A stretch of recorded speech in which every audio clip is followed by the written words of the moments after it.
what you say, knock it off.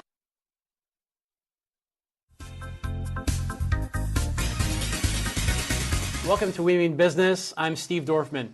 Well, did you know that today, for the first time, there are 4 generations in the workplace? And every new generation that comes into the workplace seems to be misunderstood. According to today's guest, she's written the book on it, and it's called 5 Millennial Myths, the handbook for managing and motivating millennials. Today I'm with Gabrielle Jackson. Welcome to the show. Thanks so much for having me.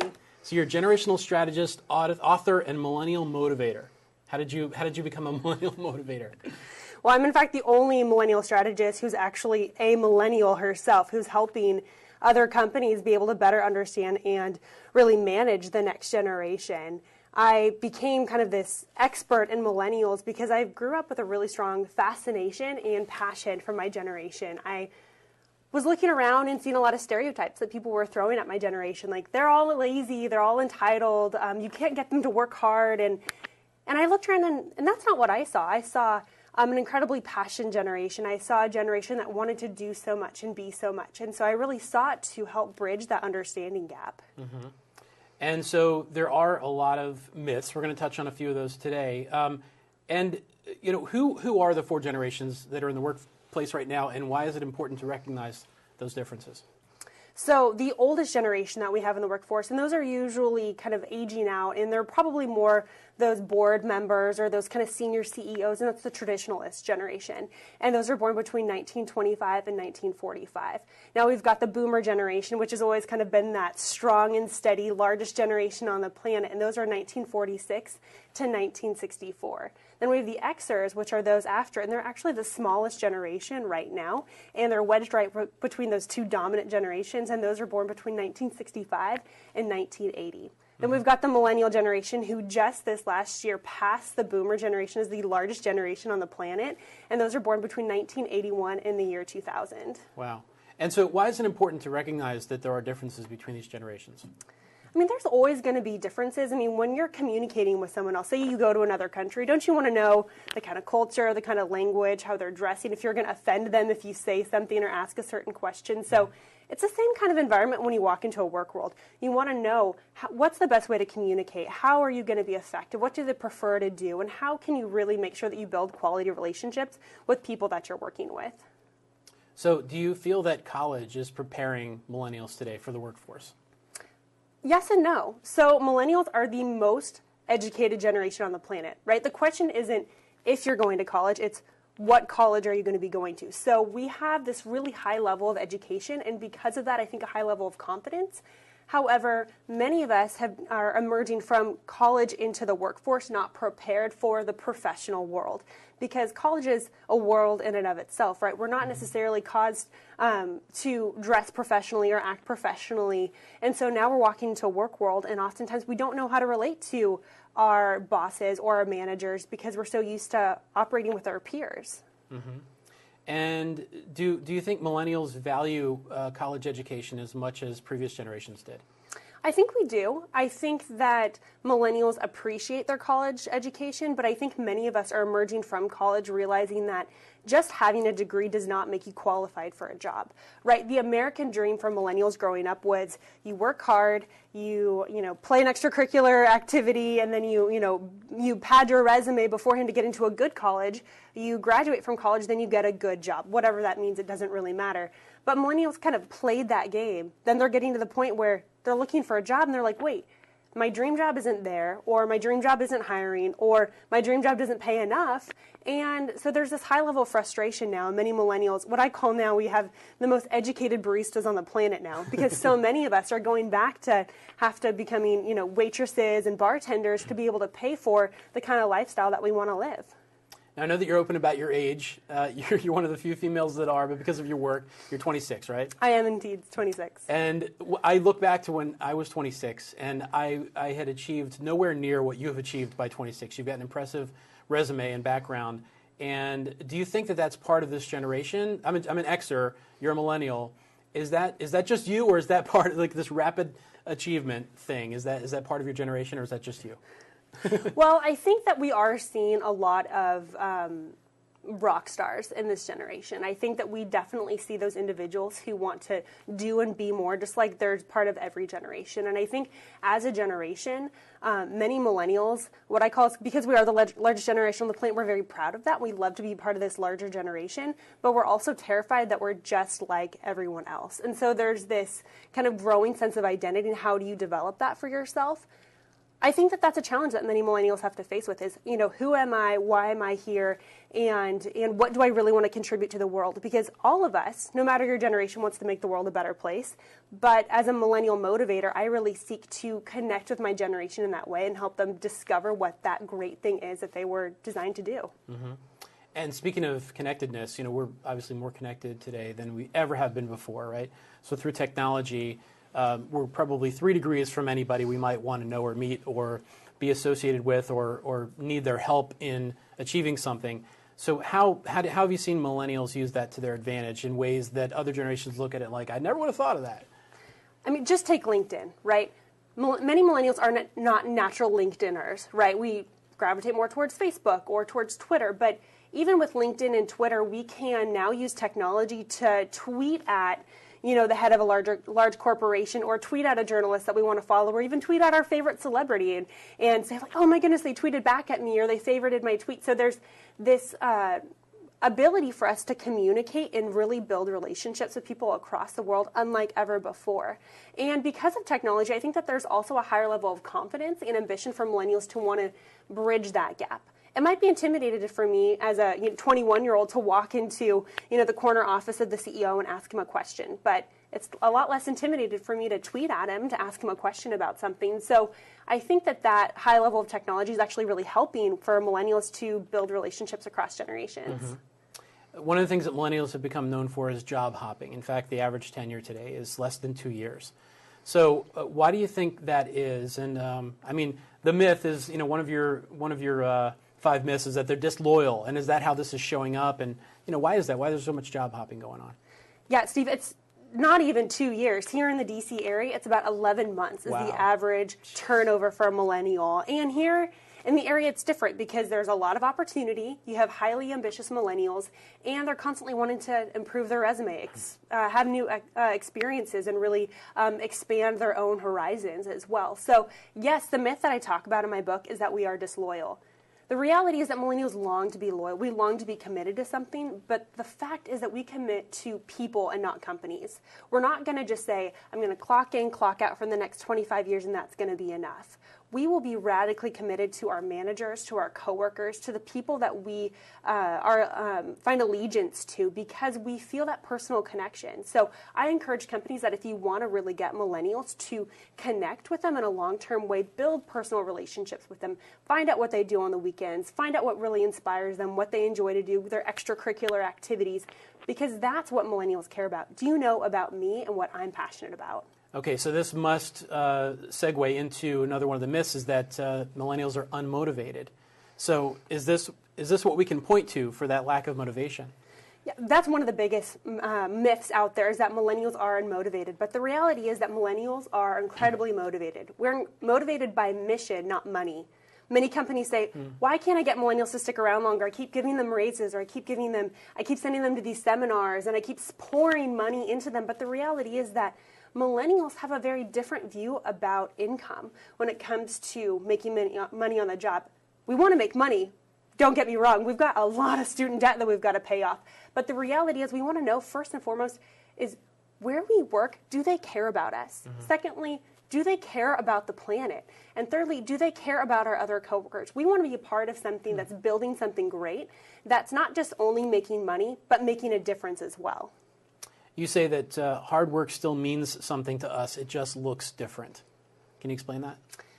Work itself looks different today, right? I mean, my grandparents and great-grandparents of the past, work looked like they went into work, they clocked in, they clocked out. At the end of the day, they had a physical product maybe that they put on the table, and they said, I made this.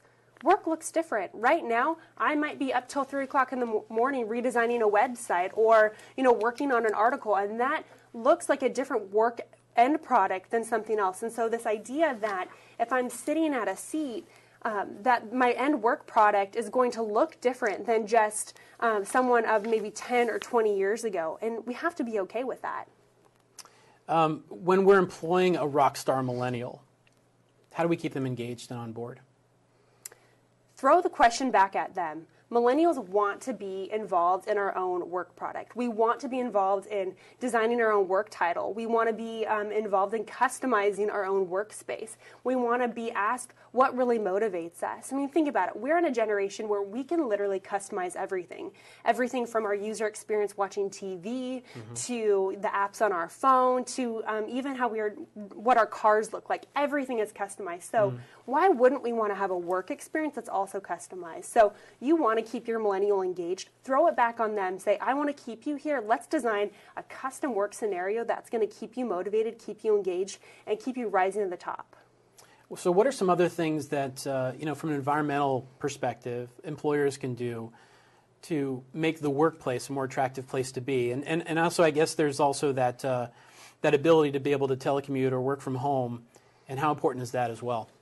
Flexibility is huge, not just for millennials, but really across the board. Because of technology, I can now do the same kind of work at home that I can at the office. Now, not everyone is made for a flexible work environment, and that's where that customized work experience comes to play. But companies who really want to attract millennials and keep them around longer need to look at more flat work environments. So millennials don't just want to have a cube in the corner and think that that's going to be okay. We want to be able to be traveling, right? So it's almost as if we want to have, a hoteling area where we can all kind of sit at couches and kind of work together. Teamwork is an incredibly important part about keeping millennials engaged.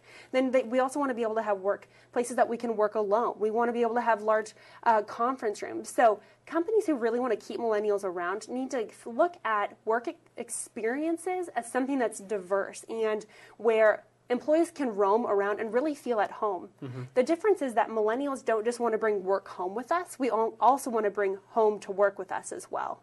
Now, you're from the West Coast, and it seems to me that some of these trends have already been in place out west, and it just takes a while for them to move across the country. Is that accurate, or is that way off? Well, I would say it depends more on the industry, really, than even geographically, because we're also seeing a lot of this in Europe. Many European companies are really starting to embrace this more flat work structure and more flexible work environment.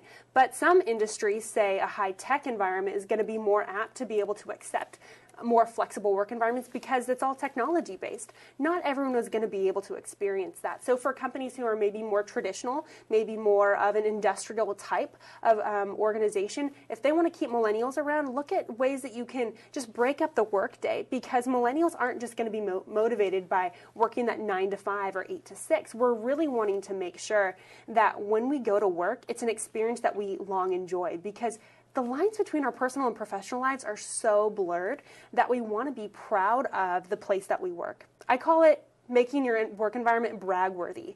Do you have something that your workers are going around and bragging about? Are they making Facebook posts about it or tweeting about it? Are they talking about it with their friends at happy hour? What key things do you want your millennials to walk away when they leave the office that they're going to be telling their friends and their family about? Well, I want to ask you about some of these other 5 myths, and even if there's a 6th myth that didn't make it into the book, and I want to ask you about mentorship and many other things. We're going to take a break. So when we come back, we'll cover all that and more. You're watching We Mean Business. I'm here with Gabrielle Jackson talking about 5 millennial myths. We'll be back in seconds.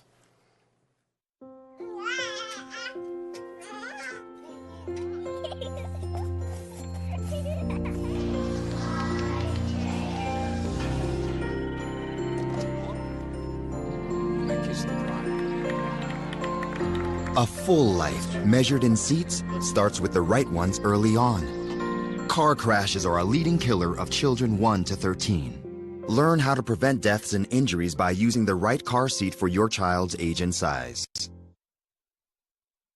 Welcome back to We Mean Business. I'm here today with Gabrielle Jackson talking about her book, 5 Millennial Myths, How to Manage and Motivate Millennials. And I wanted to ask you about mentoring and mentorship programs. How important are these? What are your thoughts on them? Is it kind of a new thing for this generation?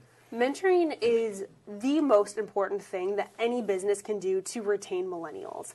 And I'll tell you why. Millennials care about relationships. We care about being invested in, but not only that, we want to invest in others. This idea of mentorship is not anything new. What is new is this concept of reverse mentoring, where you bring in a millennial and you have a relationship of trust where you're having them teach you something. And it's not just, how to install your cable box, right? Millennials also want to know how to help and really improve everyone's lives. We have a perspective, we have life experience, and we even have work experience that we think is unique, and we want an opportunity to be able to contribute that to the conversation. Many companies do have mentoring programs. Most of my clients will say, yes, we have a mentoring program. My question is, how is that working for you? Just having a mentoring program where you match mentor A with mentor B isn't necessarily going to keep a millennial around or keep them engaged. It's kind of like the Match.com of mentoring, right? You need to have something that's organic. And so I really seek to help my clients be able to understand how to develop those quality relationships that are going to be more fulfilling for the millennial and for the mentor themselves. When an organization sees the value that millennials bring to their team, and they want to attract more millennials, what should they be doing? How can they be attracting the millennials that they're wanting to attract?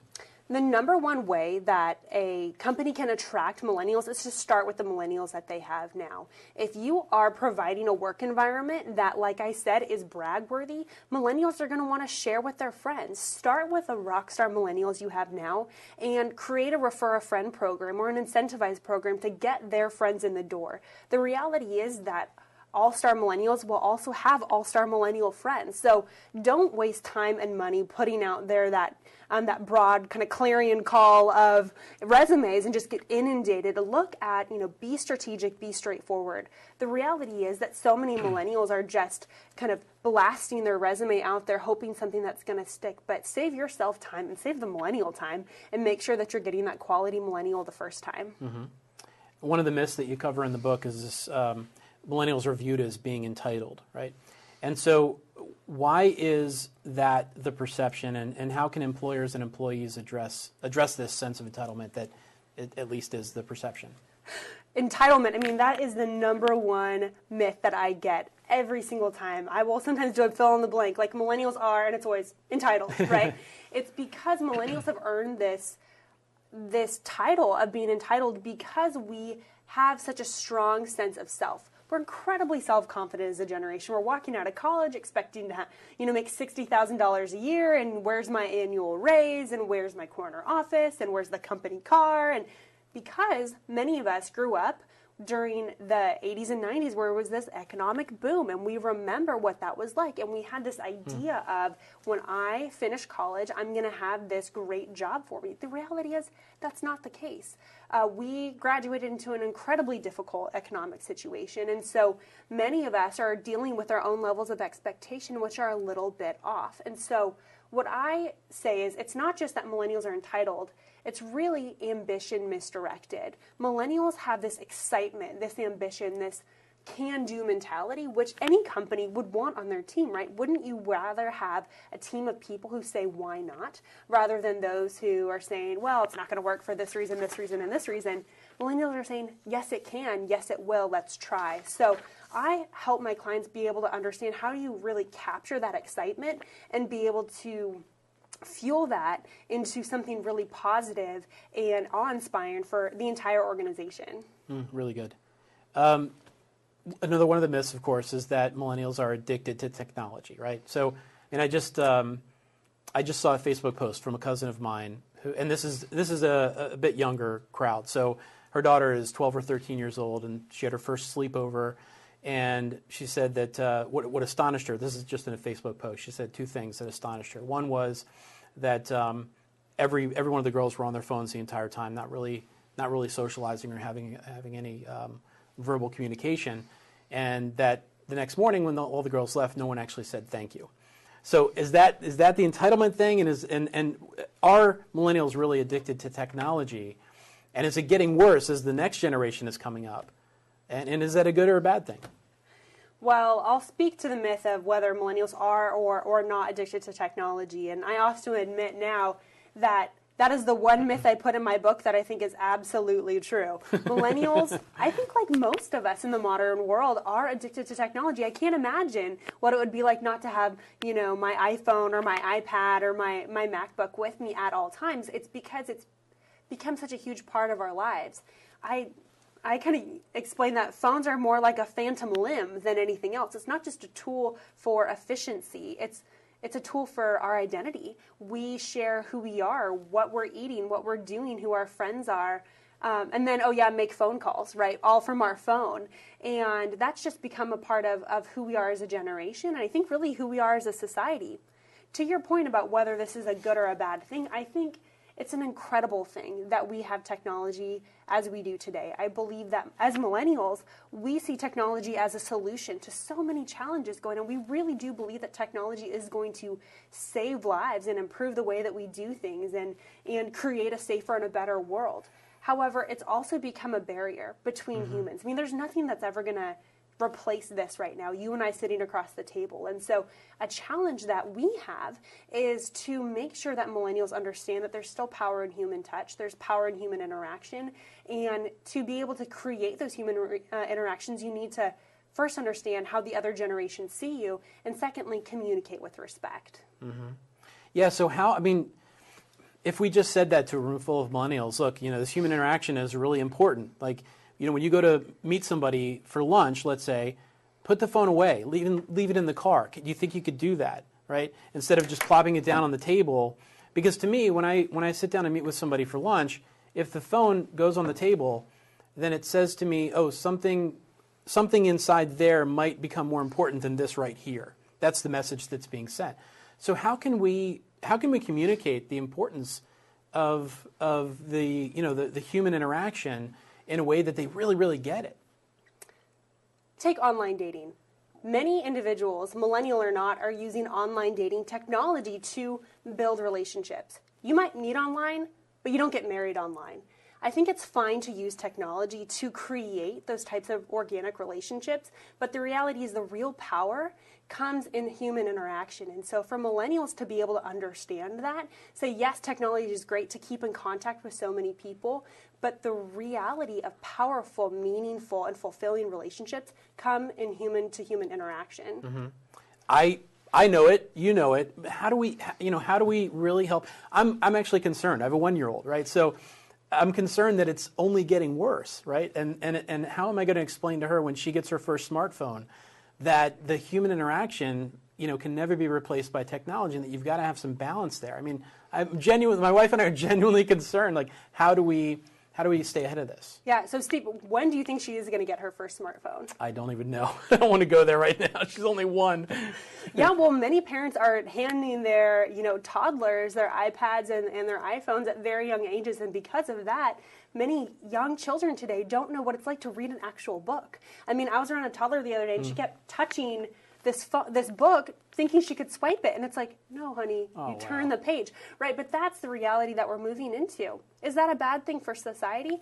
I'm not quite sure. I'm more concerned about the type of interactions, both in the workplace and at home, that this is going to impact. So I believe that it's on us as the older generation to really instill in the next generation, and even in this current generation, a passion for real human interaction.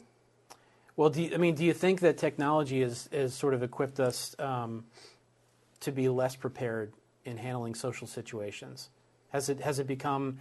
I mean, so for example, I attend a number of networking events, and there's always somebody in the corner, you know, like this, and it's like, okay, well, it seems that you're afraid to meet new people. I'm wondering, why'd you even come to this thing in the first place? Because what you're doing right now seems rude, right? You're in a room full of people where you're supposed to be meeting others, but you're in the corner the whole time on your phone. Like, I'm wondering, like, why'd you even come to this thing? Did your boss send you here, force you to come, and that's how you're going to spend your time here?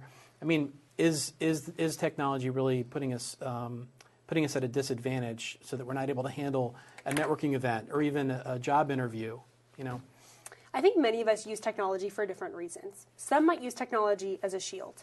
Some might use it as a means of communication, and some might use it as a means of efficiency. So look at a boardroom today, and the reality is that there's going to be, maybe I have 6 people, 1 or 2 people who are going to be on their phone kind of intermittently throughout. Those people could be texting their wives, or playing Tetris, or they could be emailing a major investor or taking notes on the meeting. You don't know. And I think because of technology, we can't tell if someone's just updating their social media status or if they're sending a very important email. And so I coach millennials when they're walking into a situation, if they do have their phone with us, because most of us don't carry a notebook and paper anymore, to explain to your boss, hey, if I have my phone out, I'm actually taking notes. Or is it okay if I send an email to my coworker really quickly? Rather than having the perception of, I'm disconnected, I don't want to be here, I'm disrespectful. Yeah, so we've all got these preferences when it comes to how we're going to communicate with each other. And of course, today there are more ways to communicate with one another than there ever have been. We have the telephone, we have in person, we have text, we have Skype, we have email. How can we respect these differences and communicate better with the different generations based on their own preferences and our own? The first step you should always take is asking the other person how they best want to be communicated to. That is the number one way to show respect, is to say, you know what, Steve, I really respect your time. I know you're a really busy guy. What's the best way for me to get a hold of you? Is it okay if I text you after hours? Is email the best way to get a hold of you? Or would you like me to just send you to have a quick call with you? When you have that communication with someone, no matter their generation, you're automatically saying, I value your time more than mine. And I coach my millennials to do that every single time, because they don't know whether their boss is a millennial, Xer, boomer, or traditionalist, how they best communicate. We can't come into any sort of relationship and just assume that because someone is of a certain age that they prefer a certain form of technology. Right. Ask first. Really good. And actually, I use that tip in workshops that I do on customer experience, where I'll just remind people that your preference doesn't always match the other person's preference. In fact, usually it doesn't. And it's a good idea to just be customer-centric in the way of doing exactly what you just said. Ask the client, how do you prefer to be communicated with? And what's your secondary? Like, go another level. If you can't reach you this way, what's the next best way? So I think that's fantastic. As we wrap up the show, I just wanted to ask you say millennials don't want to be managed, they want to be led. So talk about that just for a moment. There's really 2 types of leadership. There's transformational and transactional. I think many managers lead how they have been led in the past. 2 types of leadership, transformational, transactional. Let me expound. Transformational leadership is where you're inspiring someone to follow you. You are compelling them. They want to follow you because of who you are and how you make them feel. Transactional leadership is you follow me because I ask you, because you're compelled, or it's almost a sense of obedience, or you're supposed to do it. Millennials have been told what to do our entire lives, and now that we're coming of age or now in adulthood, we're choosing who we want to follow. We're compelled to follow leaders, whether they're political or social or even celebrities, who inspire us to do something. It's the same sort of thing in a work environment. We want to be inspired to follow you. So when it comes to leading in the workforce, remember that millennials want to have an authentic relationship with you. Key ways that you can start building relationships today is, tell an authentic story. Be real with your employees. Share how you would do something in their situation. Ask them how their weekend was. Really cut through and get to know them as a person. Many generations might say, whoa, that's getting a little personal. And the answer is yes. Shouldn't everything be personal? Yeah. And millennials intrinsically get that. So building a quality relationship with a millennial starts with being authentic, starts with being personal. Very good. Excellent advice, great tips, great book. Thanks for being on the show, Gabrielle. Thanks for having me. You've been watching We Mean Business. I'm Steve Dorfman. To learn more about Gabrielle Jackson and her book, The 5 Millennial Myths, you can visit wemeanbiz.tv. We'll catch you next time.